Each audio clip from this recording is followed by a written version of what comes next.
Tchou! Bonjour à tous, c'est GLG et je vous souhaite la bienvenue pour votre petit JT du Geek, toujours en mode électrique. Aujourd'hui, focus sur le Xiaomi SU7, la nouvelle génération, ou la nouvelle sensation électrique qui a mis la toile en ébullition. Ah oui, la voiture est désormais disponible en précommande en Chine, mais les premières versions commencent à tourner, et oui, lors des derniers tests routiers, ce modèle a prouvé sa supériorité face au Tesla Model 3 et au NIO ET5. La Xiaomi SU7 promet des performances battant la concurrence. Oui, la promesse de Xiaomi avec le S7 était audacieuse, mais les chiffres parlent d'eux-mêmes. Alors on a pris un PDF qui compare un petit peu toutes les voitures en chinois, on l'a converti, on l'a traduit, et on va vous donner un petit peu le résumé. Allez, au niveau du puissance et de l'accélération, le SU7 dispose d'une puissance phénoménale de 495 kW, soit 683 chevaux, permettant une accélération de 0 à 100 en seulement 3 secondes 24.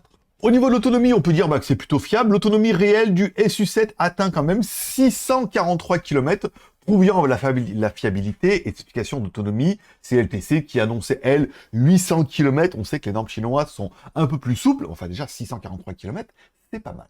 Et bien évidemment, le PDF met en avant la comparaison directe avec Tesla et NIO, car oui, le marché des véhicules électriques a été longtemps dominé par Tesla, mais Xiaomi vient bousculer l'ordre établi.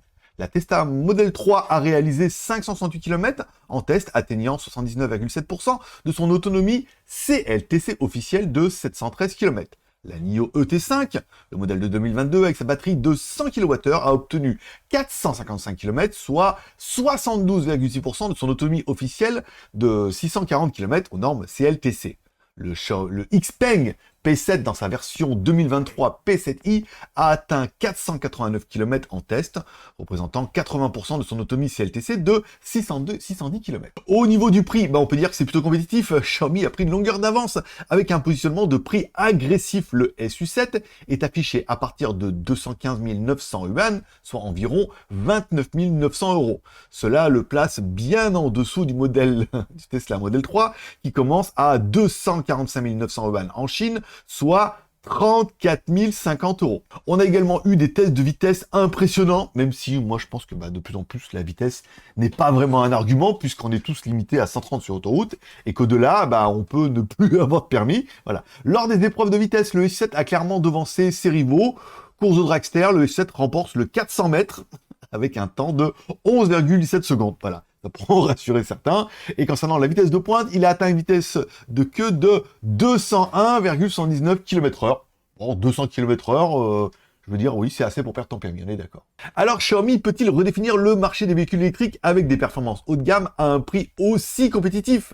Dites-nous ce que vous en pensez directement dans les commentaires. Pour plus de détails, retrouvez la news complète dans nos vidéos, bien évidemment, et sur jtgeek.com. N'oubliez pas de mettre un like ou un dislike en cette vidéo, vous abonner si ce n'est pas encore fait. Et moi, je donne rendez-vous demain pour votre prochain JT du Geek, toujours en mode électrique.